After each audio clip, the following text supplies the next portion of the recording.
guys, Mrs. Rock here, and I'm going to read you a story today, and it's one of my very favorite stories, A Bad Case of Stripes by David Shannon.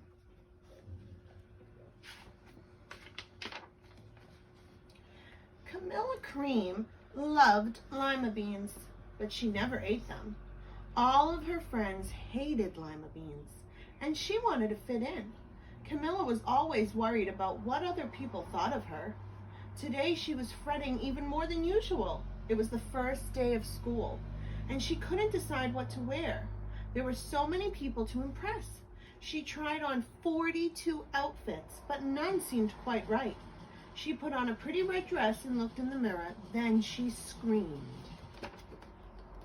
Have you ever felt this frustrated before? Her mother ran into the room and she screamed too. "Oh my heavens," she cried. "You're completely covered with stripes." This was certainly true. Camilla was striped from head to toe. She looked like a rainbow. Mrs. Cream felt Camilla's forehead. "Do you feel all right?" she asked. "I feel fine," Camilla answered. "But just look at me." "You get back into bed this instant," her mother ordered. "You're not going to school today." Camilla was relieved. She didn't want to miss the first day of school, but she was afraid of what the other kids would say, and she had no idea what to wear with those crazy stripes. That afternoon, Dr. Bumble came to examine Camilla. "Most extraordinary," he exclaimed.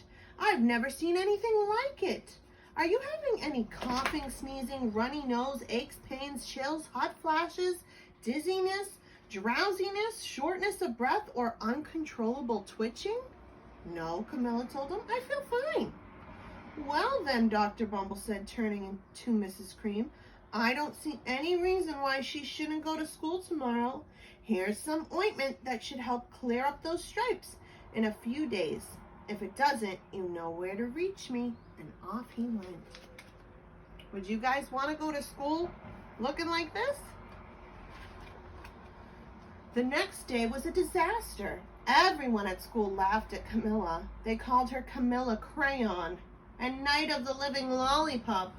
She tried her best to act as if everything were normal, but when the class said the Pledge of Allegiance, her stripes turned red, white, and blue, and she broke out in stars. What does she look like right here? The American flag. Do you guys think it's nice that all of her friends at school are making fun of her? I don't. The other kids thought this was great. One yelled out, "Let's see some purple polka dots!" And sure enough, Camilla turned out purple polka dotty. Someone else shouted, "Checkerboard!" and a pattern of squares covered her skin. Soon everyone was calling out different shapes and colors, and poor Camilla was changing faster than you can change the channels on the TV. What would you call out for Camilla to turn into? That night, Mr. Harms, the school principal, called. "I'm sorry, Mrs. Cream," he said. "I'm going to have to ask you to keep Camilla home from school. She's just too much of a distraction. And I've been getting calls from other parents. They're afraid those stripes may be contagious." Camilla was so embarrassed. She couldn't believe that 2 days ago everyone liked her. Now nobody wanted to be in the same room with her. Her father tried to make her feel better. "Is there anything I can get you, sweetheart?" he asked. "No, thank you," sighed Camilla. What she really wanted was a nice plate of lima beans, but she had been laughed at enough for one day.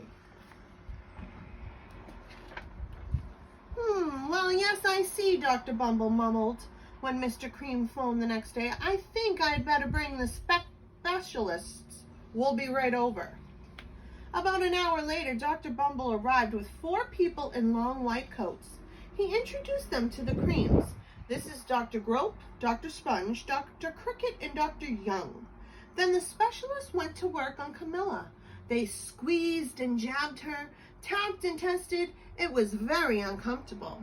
"Well, it's not the mumps," concluded Dr. Grope. "Or the measles," said Dr. Sponge. "Definitely not chicken pox. put in Dr. Cricket.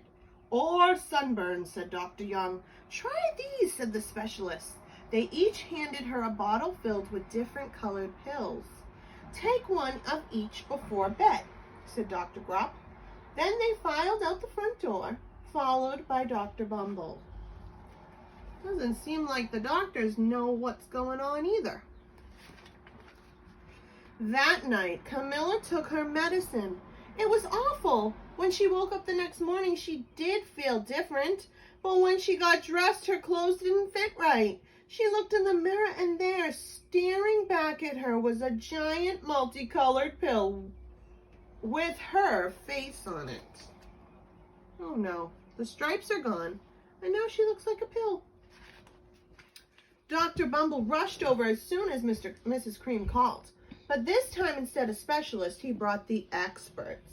Dr. Gourd and Mr. Mellon were the finest scientific minds in the land. Once again, Camilla was poked and prodded, looked at and listened to. The experts wrote down lots of numbers. Then they huddled together and whispered. Dr. Gourd finally spoke. It must be a virus, he announced with authority. Suddenly, fuzzy little virus balls appeared all over Camilla.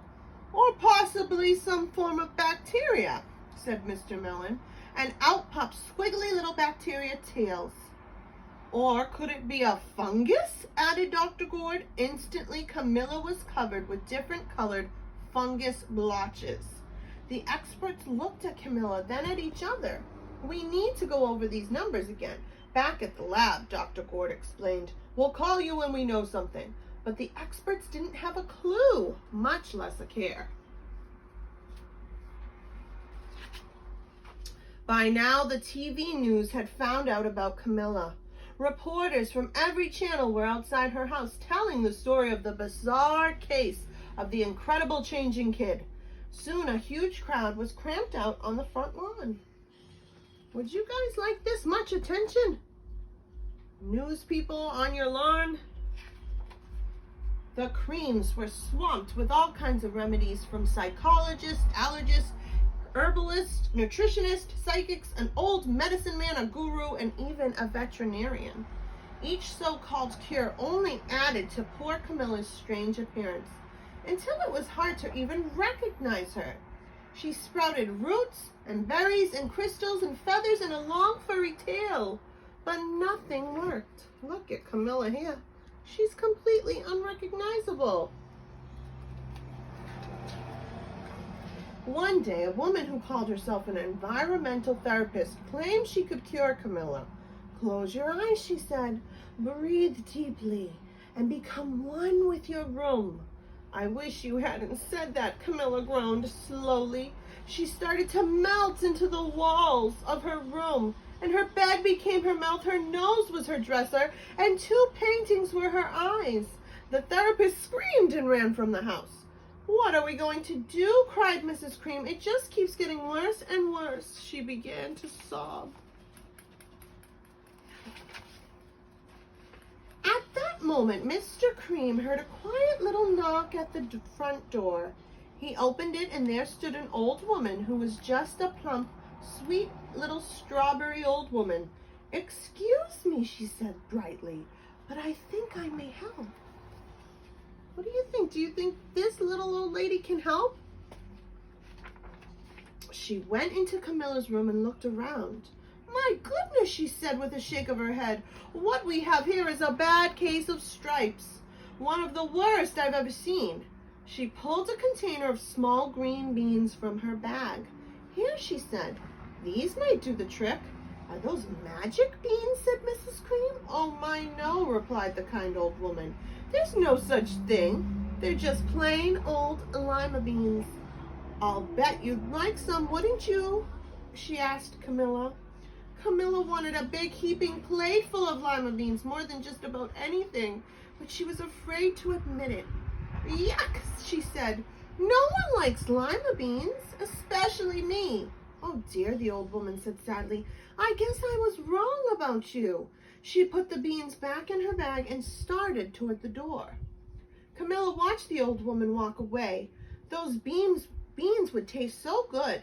and being laughed at for eating them was nothing compared to what she'd been going through. She finally couldn't stand it. "Wait," she cried. "The truth is I really love lima beans." "I thought so," the old woman said with a smile. She took a handful of beans and popped them into Camilla's mouth. "Mmm," said Camilla.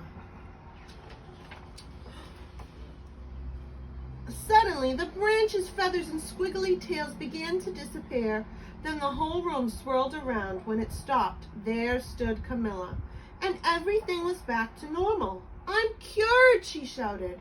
"Yes," said the old woman. "I knew the real you was in there somewhere." She patted Camilla on the head. Then she went outside and vanished into the crowd. That's all it took, was some of her favorite lima beans to eat. Afterward, Camilla wasn't quite the same. Some of the kids at school said she was weird, but she didn't care a bit. She ate all the lima beans she wanted, and she never even had a touch of stripes again. I hope you enjoyed my story about Camilla, and I have a few activities involved in this email also. I have a picture of Camilla that you yourself could color and add the stripes to any way you want, really. Or I have another one where it actually tells you which color should go where. I also thought you could draw a picture of yourself with stripes. How would you want your stripes to look? You can make yourself like purple polka dots like she was in the book, or like the American flag, or add weird little polka dots and stripes to you, whatever you want. Just be creative. And I also have a challenge for you. In this book, Camilla loved lima beans and she wasn't afraid to show it at the end. Is there a food you are a little afraid to try that during this time right now you can maybe try? Or maybe you can convince your brother to try broccoli because you know he doesn't like it. Try it out. Have fun. Try new things. Try new foods. Don't be afraid. Be brave like Camilla and keep the stripes away. I'll see you guys soon. Bye.